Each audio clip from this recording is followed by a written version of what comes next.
Hey, you're listening to Speaker Talks, the wonderful speakers podcast show that talks about speakers, podcasters, and especially authors today. Because today I have the great pleasure of being able to introduce you to Our Shawn McBride. Fantastic attorney. As a matter of fact, Shawn is a corporate lawyer with a passion for business and helping others to achieve their business success and dreams.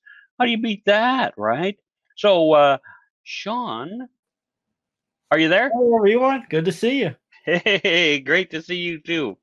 Shawn and I met a few years ago. I forget where, but we ended up re-meeting again at National Speakers Association, and then have been in touch with each other ever since then. And he's got a wonderful podcast that he does, and of course, I got a wonderful podcast.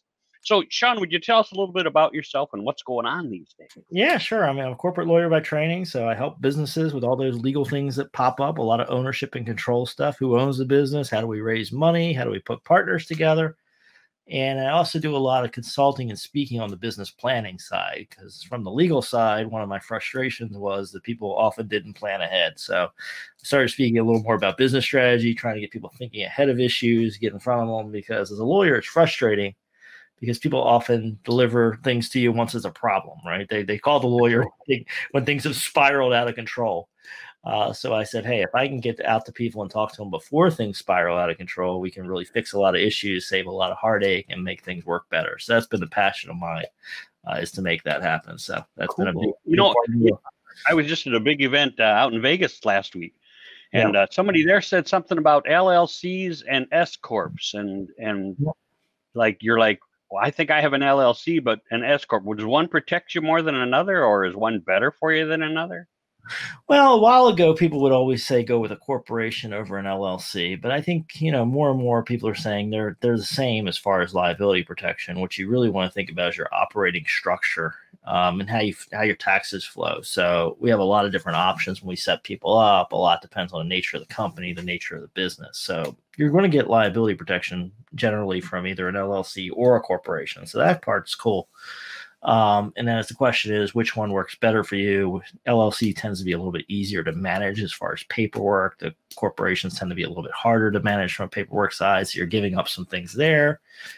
But then there are some tax benefits to being an S corporation, particularly if you're working for your own business. So people will then start to go back towards an S corp, and then you can get really fancy and you can have an LLC that's taxed as an S corp. So lots of options out there. That's a whole nother show, I bet. Yeah. So for state law purposes, legal, you're an LLC, but then for tax purposes, you're an S corporation. So you can do that too. Yeah, we'll have to have that conversation because, anyway, that's farther down the road. Because anyway, what I brought Shawn on to talk about today was, obviously we're talking about speakers, authors, and entrepreneurs and leadership type thing. And Shawn, you're pretty knowledgeable about when it comes to books. Yes, I've had a couple of books, and I'm working on a new book about writing books. So I've been in the world for a while. I've had some good success off the 2 books that I've published so far. Got 2 more that are in the pipeline right now, but one of those 2 that's in the pipeline talks about the business of writing books, because a lot of people get frustrated because they don't come into writing a book with a business plan about a book. They say, oh, I'll write a book. It'll be great. We'll make money off the book. And you can make money off your book, but very few authors do. Usually there's another piece to it. And that's what this book talks about, is how do you connect it to your business plan in a way that actually does make money for you? Well, that's a good question. How do you do that? Because I never thought, I thought people wrote books and then they said, hey, look at me, I'm a speaker and I wrote a book on speaking, or I wrote a book on this. Well, that's one possibility, is sell it at the back of the room, right? Is what they call it, right? So, you're speaking and, the event you speak at or the people in the room want to buy your book. And that's one way to make some money off your book. But generally, people don't tend to sell a lot of copies of their book in and of themselves. So it becomes part of your broader marketing strategy. Connecting to speaking is a great way to connect the 2 together, right? If you're going to be getting on stages and maybe you pre-sell the books to the audience through whoever's sponsoring the event, or you set your presentation up in such a way that people run to the back afterwards to buy your book, that's one way to sell some books and make some money off it. But you need to have those pieces together, right? Just writing the book and sticking on Amazon is almost a guaranteed way for failure, right? If that's all you do in a book writing process, you're probably not going to make it, right? So, Yeah, you sell to yeah. your friends and family real quick, and then you're out of people who are going to buy your book, right? Right. They say, hey, So, yeah, friends and family are always good for some copies, right? You're going to move some out the door there, but that's not going to go very far. so when you say tie it, but like you say, tie it to your corporation, what does that mean? We're tied to your business plan. So, some people use it as a consulting tool, right? And a couple different directions you can go here. So one thing you could do is write your book in such a way that it leads into people calling you as a consultant, right? So you set up the process and maybe you outline how you work with clients and give people the start of the process, knowing that some percentage of the people want, that help. They'll want the extra assistance to maybe have you look over their shoulder and put your hands on and help them implement the system that you're teaching them in the book. That is one way. Another part is to use what some people call a business card book, right? You write a short book knowing that you're going to be out there doing sales and you're going to use your book to differentiate you from your competitor. So that is a different type of book, generally written in a different style, but your idea would be, I know me as a lawyer, perhaps I'm going to go out and I'm going to go on calls and I'm going to be talking to potential clients. And I know my potential client's going to go shop me with my competitors. But if I give my client a helpful book that teaches them something that's relevant to what they're potentially hiring the lawyer for, they're going to hold me in a higher esteem. And that's maybe going to lead to a higher closing rate, right? So there's a lot of different options. It's really got to look at your business, got to look at what your book's going to be about. And then really what you do is you connect the dots between how do I want this flow to go? We talk about sales pipelines or a sales process, and you really want to think about how your book is part of that pipeline. Interesting. Yeah, because I'm back to, like I said, I hear people all the time. They say, "Well, I have a book. That's it. I have a book." Right.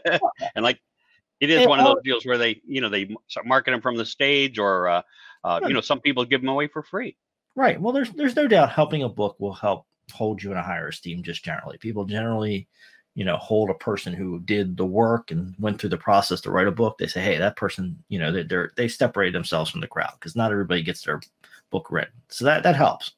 But the next level is connecting it through, right? I know that I'm going to distribute a book about this particular topic. And guess what? That topic is going to help me get media interviews. And those media interviews are going to then help me get on the stages, right? That's the type of connections to kick it up to the next level, is when you start thinking about that flow of how am I going to utilize this book to enable myself to have a bigger business. Okay. And when you talk about it, you say connecting the book to your business, like plan it. Give me some, like, you have case studies of that. Did you say you were going to be sharing that? Yeah, I'm going to be sharing that in the book. And I've been actually interviewing different authors that have been doing this in different ways that have connected it, so that's part of what we'll feature, and, many of them are kind of built on these, they all have tweaks, but they build on the themes we've talked about is, do you use it to make you a better expert that closes sales? Do you sell it on a stage?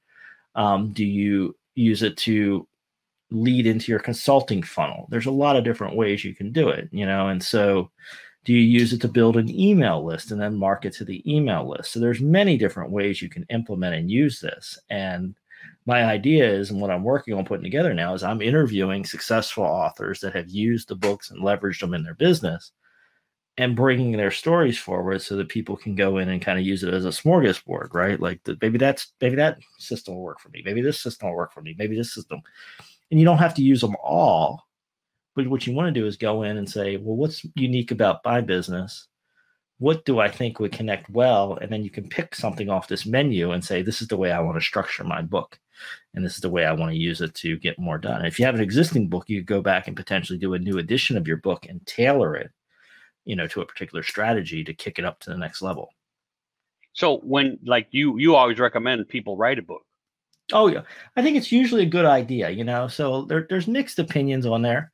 Obviously, if you have some level of expertise that people are calling you about regularly, it's a great idea to write a book. It's a wonderful tool to get your expertise down. It's a different form of delivery. It shows you're an expert. So, don't just write a book because you want to write a book. You have to have a purpose in mind, and you have to have something of value to give your readers. But once you cross that level, I would recommend it, yes. But what I recommend is you think about it as part of your broader business, not just write a book, but think about how you write a book that serves your potential clients and then connects into the business. Okay. And you say you've got what, 2 books written and 2 more in the hopper? That's right. I got 2 written. I've got one that's virtually done right now. It's actually being circulated, and people are adding comments and ideas. And then I've got this book on the business of writing books, and we've done a series of interviews, and that thing's already started. So I expect that to come out in early 2021. And that the business of writing books. Yes, I call it business writing books. It's going to be a business owner's guide to writing a book and using and going through the self-publishing process. Oh, so it's the how-tos of writing a book. Yeah, how to write a book, how to think about your book as part of your business, and then really how to get it out to the market. So yeah, it's going to cover kind of that basic soup to nuts to get you to the next level. And when will that be out? Early 2021, so January, February, probably, depending on the interview schedule. So, I'm working with the authors right now as we come out of the holidays. I expect the interviews to pick up. We're actually featuring some of them on YouTube, on my McBride for Business YouTube channel, so people can tune in and watch the raw material. And then the people that buy the book will kind of get the finished product with the overviews and the thoughts and the summaries and really make it an even more usable format. All right. Now, your previous 3 books, were any of those about being an attorney?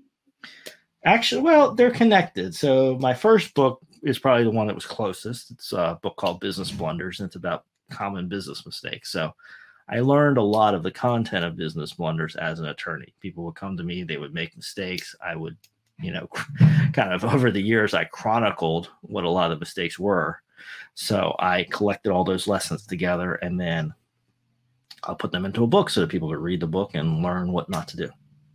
And that's everybody should get that one, because if you're in business, you got to say, well, what don't I know, right? Right. It's kind of your checklist of what many business owners don't know. And it's kind of your checklist to make sure that you don't fall into some traps. It really helps you set a very solid foundation for your business. Okay. How about your second book? Second book is called It's About Time. It was a co-authored book. Wrote it with a lady named Shannon J. Gregg, and we're both in different areas of kind of business plans and productivity. And a conference actually reached out to us and wanted us to speak on it. And we co-created a whole program on time management, which had whole new ideas and ways of looking at time management. So we turned it into a book called It's About Time.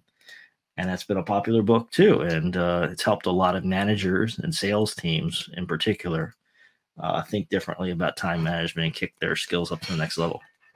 So how do you market that one? I mean, do you actually call up a company and say, hey, I got a business book for you on time management? We've actually done it. We usually do it as part of a speaking. Our business model on that is not so much about selling the book, but selling the training and the development off of it.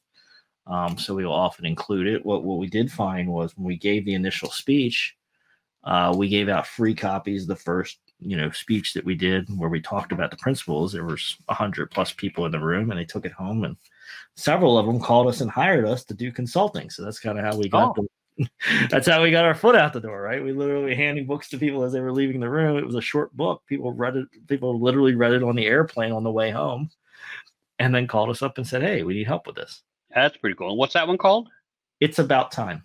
It's About Time. Now, both of those so far are available on Amazon, I'm sure, right? They're both available on Amazon. And can you look them up by title, or do you look them up by name? Look them up by name, my name, or you can do the title, Business Blunders, or It's About Time.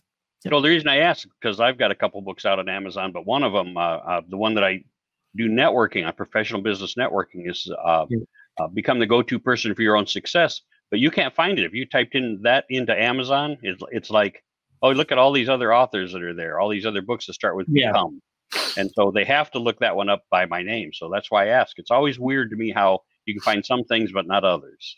Yeah, sometimes I find you have to type the title in and my name. Really depends on the day. Was that a yawn or a sneeze? There it was. I was starting to sneeze and I pulled it back. COVID. That's COVID, man. You're going to die. I know exactly. It's all here live on camera that I almost sneezed. So, I may have people knocking on my door later that I'm a health risk or whatever. That's right. They're tracking you down. Yeah, tracing. Exactly. What do they call it? Tracing, isn't that what it is? Contact tracing. Yeah, I've been traced. Yeah. So tell me, you got we're finishing up 2020, and what are your plans then for 2021? I've really going to go deeper on the books. The market changed a lot. You and I both did a lot of speaking, and that market slowed off a little bit. Honestly, I personally don't have as much interest in being out there right now with everybody still being so upset and so volatile about COVID. So I've kind of repackaged and said, how can I do things differently? And so put together some books, help consult with some people, do some online training. That's kind of where I'm taking it. So book writing has become a big part of my day, and so excited to get 2 books in a row here, back to back, coming out here probably the next 3 months. I'll have 2 new books out, so it'll be good. Yeah, congratulations on that. Yeah, when you said the speaking business slowed down a bit, I call it dead stop. It's like Yeah. Well, everybody was like, and they went interior. A lot of the people who were hiring us to speak decided, hey, I'm going to have people within my own organization do the speaking, and that's why I came up with my whole new program, which is Stop Boring Speakers, because it's all about how people within the organizations are not presenters. They weren't trained as presenters, so they're really boring. When they talk about running meetings, they run a yeah, ton of boring meetings, and mine is yeah, designed to, help them learn how to not be boring speakers. So yeah, we all have traded relationships and moved our businesses around. So yeah. yeah, I it's think it's just the fascinating. reality of this market. It's an unusual year. I mean, there's reports. Some of my speaker friends are actually still getting some live in-person speaking, but just dealing with that right now, having all the COVID protocols, having people so scared of the virus, it's just not somewhere I personally want to spend much time and energy right now. It is tough. Yeah, I was out in Las Vegas, like I said, just a week ago now, and I had my own event way back in June of last year that Hmm. we tried to squeeze in before all the COVID things shut it down, and it was tough getting people there. Like you say, you still had the 6 foot apart, but we went out to Vegas this time, and they not only said you have to be 6 foot apart, but you also have to wear a mask 24/7, Yeah. type thing. And so it changes the dynamic of your audience. When you can normally have 40 people in a room, all nice clustered together and applauding and laughing and connecting. Mhm. You move them 6, 8 feet apart, everybody's kind of disconnected. So you don't get the same reaction from an audience, and that's difficult to work with. Yeah, it changes the dynamic on that. And then, a lot of the interaction, like you say, it's the laughing, it's the joking, it's the smiles that kind of come off of it, and I know a lot of times on stage, I'll find people in the audience that want to interact, that want to go deeper in learning, and I'll go back and forth with them some. And that's harder with a mask situation. You just Oh can't yeah, read each other as well. You don't get the same energy going. So, yeah, no, that's right. definitely changes. Yeah. Yeah. So where do when you talk about helping other people, one of the things you love doing is helping other people. What else are you going to be doing to help people in this time for the next 6 to 12 months? Well, I'm hoping this business book will open up some doors for some people, because for some people that have the right expertise and the right topic, now's a great time to put together a book. If you're not traveling, that's one thing for me. Less airplane time means I can restructure my schedule and do more writing. Just something you never seem to get around to when you're traveling. You're in and out of airports and hotels. Less of that, more writing time. So that's an opportunity. People that aren't having in-person meetings, people are shifting their business, right? I mean, there's probably a lot of great chefs out there and people that, maybe work in the entertainment industry. They can take all that lessons, all that learning, all those things they have bottled up inside them that were helping them propel their career forward. And maybe they can't do the same things in COVID. Now they can repackage it in a new way that should be very helpful to them in their future. So, world of opportunity. So I think this is a good opportunity for all of us to reflect on where we're at and make a gear shift, and almost everybody's had to make a pivot or change in this market. And so now is a great opportunity to look at that and say, how can I pivot and change and kick it up to the next level? I think that's a really good point. When you say some of the people. So when we were first in this first 3 or 4 or 5 months, I asked people, how many people have written the book or how many people have done this? Because if you only wrote one page a day, when Yeah. you talk about authors, if you only write one page a day and you've got yourself locked up for 90 to 120 days, that's a 120-page book, Yeah. right? You do a nice short, And you do a most, nice yeah, short book. Yeah. that's right. Yeah. My books are almost always under 120 pages Yeah. because I think if I can't say it succinctly, I don't want to say it. Yeah. And they're not giant novels, and that's what other people need to figure out. That, like you say, if they're wanting to enhance their skills, now's the time to do it, and that's fast. Of course, we say that from the point of view because I was just, I'm a big shooting off my face on Facebook type person because Most of the people who say we need to stay locked down are not dependent upon the opening back up for their livelihood. And all the people who are losing their jobs, have lost their jobs, who need to get back out and earn a living. That's tough when you don't have any money and any hope at this point in time. How do you expand and how do you grow? And that's a lot of that's attitude, right? Right. Well, yeah. I mean, let's just face it. It's kind of the old lesson about sunk costs. Once you spent money and you bought something, the money's gone, and it's kind of the same thing with your time, right? I mean, we're sitting here, and some percentage of people are sitting idle, right? They're not able to go to their job. They're not able to do the things they normally do. Maybe they're partially idle. Maybe they're fully idle. That time's going, right? That time's going to be spent. So you have two choices. You can spend it, watching Netflix and just kind of being bored and waiting for things to get back to normal, or you can say, hey, I'm going to make something productive and I'm going to build something in this time. So for those people who are saying, hey, let's make the best of it, let's kick our life up to the next level using this valuable time we have right now, this is your opportunity, because this is rare, right? You're not going to get interrupted as much. People aren't going to pop by your house. People aren't going to invite you out to the local bars often. This is a good opportunity to kick things up to the next level while things are a little bit on pause. So for some people that are smart, I think they'll come out of this very strong. They'll use this as a building time and a rebuilding time to kick things up to the next level. Yeah, well, I think, I did a lot of networking, in-person networking before this all happened. Right. And you spend a lot of time on the road, just driving to the next networking event. You drive to the next group. And when you added that up, it was, 8 or 9 hours a week. Maybe more, that people said, hey, I was in the car, I didn't do much. And now you have that, at least that 8 or 9 hours back. But also something else. That's a whole day. It is a whole day. That's right. What you can accomplish with that. Yeah. So you also do something else, and I was just I'm not big in it, but I know didn't you do blockchain or something? Yeah, I've done a lot of work around the blockchain area. It's still something I'm monitoring and paying a lot of attention to. I think it's a great technology for the future of business. That's one thing I focus a lot on, and blockchain has a lot of revolutionary accounting and record keeping things. A lot of people think about blockchain and Bitcoin is one use of blockchain. But blockchain has many uses, and it can be done for many things. So, it's an exciting time, and I think that technology is going to continue to revolutionize. So people should be thinking about how to integrate that into their business, particularly people that have supply chain, logistical issues, a restaurant, delivery business, anywhere where you need to track stuff. This is a great opportunity. And it's going to open up a lot of doors in the future, because it's going to add a lot of efficiency as this technology gets rolled out.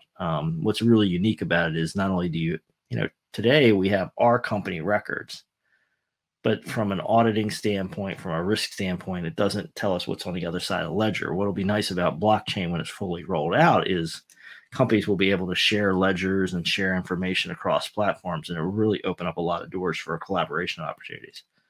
Oh, cool. See, and yeah, most of us know nothing about that, where we're sitting there going, blockchain, what does blockchain mean now?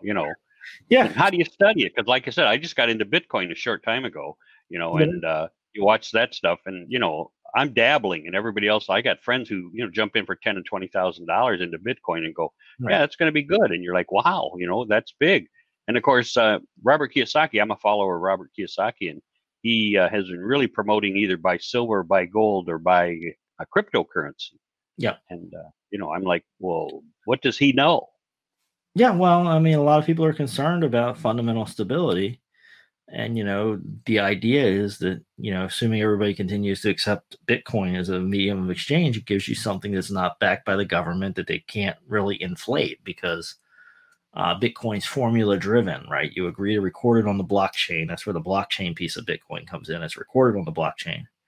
But everybody agrees how much Bitcoin there is and how much is in circulation. So, and the computer occasionally creates more for people doing programming functions and doing kind of the mathematical side of it, right? So there's this very small degree of inflation happening, but people have agreed to what the system is and how it works and what the ground rules are. So a lot of people like that, because unlike a government currency where the government could just print more money, You can't do that. Which cover would you be talking about now? All of them virtually, right? Hey, before I forget, how do people get a hold of you if they wanted to talk about your new book or talk about hiring you? How do they get a hold of you? Yeah, check me out on LinkedIn's a great place. So just go over there. It's under Our Shawn McBride, linkedin.com/RSHAWN McBride. It's a great place to actually email me and write me. I'm going to qualify. You say our O-U-R? Are you going by that on LinkedIn? Well, on LinkedIn, it's got the letter R. So letter R. Yeah, so just people understand, my first initial is R, but my audience has renamed me O-U-R. Yeah. So you'll see that flow through a lot of places around my name. We use the Our Shawn McBride. So, so you'll find me there at LinkedIn's a great place to opportunity. You can also find me at planningdoneright.com. You should go there. You scroll down. You can get on my email list. Once you get on my email list, I email regularly. You'll be able to email and reply back to me. So that's another opportunity to connect as well. That's pretty cool. So, and what was the name of that one where they get on your emails? Planningdoneright.com. Planningdoneright.com. So Yep. You guys need to go there in case you're listening, in case you're planning out something else. You can get into a conversation with Shawn, and he'll probably help you out big time. That's one of the big things.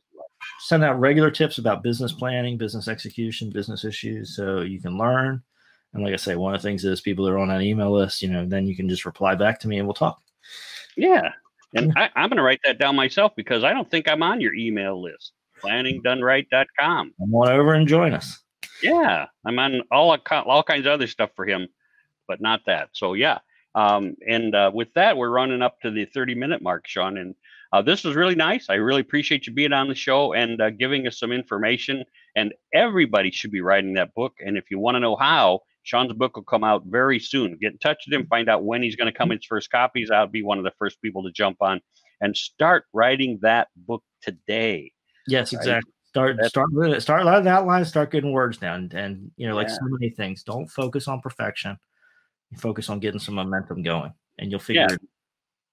Yeah, obviously the first thing you got to know is what's your book going to be about? What's your passion about? What are your chapter titles going to be about? What are you going to teach people or help people find? And that'll be really important when you start to throw that all together. So even if you put it together all wrong in the next 60, 90 days, when you get Shawn's book, you can fix it, right, Shawn? You can fix it, yes. And I'll tell you what, 60, 90 days from now, you'll be happy that you have 60 or 90 days of writing down. And, you and I have both written books. There's an experimentation process. It's a flow process. You just get better at it by doing it. So it's one of these things where you just got to jump in and start doing it. And then you can work on perfecting it as you get a little bit farther down the line. That's right. Well, thanks, Shawn. Appreciate your time today. And people, if you need anything, obviously, you know me. I'm Steve Sapato. You can reach me at steve@stevesapato.com. You've been listening to Speaker Talks podcast for speakers, authors, and entrepreneurs. And if you need anything, reach out to one of us. We'd love to hear from you. Any last word, any tidbit, any hope? I enjoyed it, Steve. Just get started. I think that's the key, right? Just get started. If you're thinking about that book, start writing and then refine it. Yeah, my book will help you refine it, but just start putting words on paper, thinking about what you want to write, and you'll start making progress, and you'll be way ahead of most people. Excellent. I like it. All right. Everybody else, I hope you have a blessed Christmas. We're coming right up on that, and this will probably pop up right after Christmas on the web, whatever that is, the podcast website. Great. All right. God bless everybody.